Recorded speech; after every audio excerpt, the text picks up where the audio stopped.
దేవుడు నిన్ను ఆశీర్వదించగా ఏ వ్యక్తి వచ్చి శాపాలు పెట్టినా అది తగలదు. ఎందుకు తెలుసా? తన ప్రజలనంటే దేవుడే ఆశీర్వదించాడు.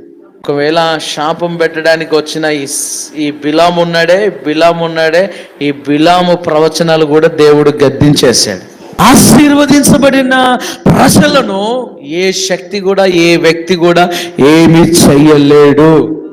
అప్పుడు బిలాముకు గుడ్డితనం అయిపోయింది. బిలాముకు గుడ్డితనం అయిపోతే దేవుడు తన వాక్యమును గాడిదకిచ్చాడు. గాడిద ఏం చేస్తుంది? గాడిద దేవుని వాక్యమిస్తూ ఉండగా మనోడి నేత్రాలు అప్పుడు తెరవబడే అనుభవం.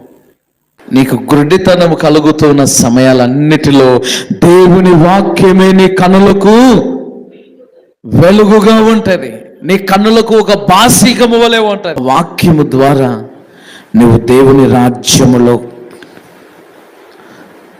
రాజ్యంలోనికి ప్రవేశం కలగడానికి ప్రభు కృప చూపిస్తూ ఉంటాడు.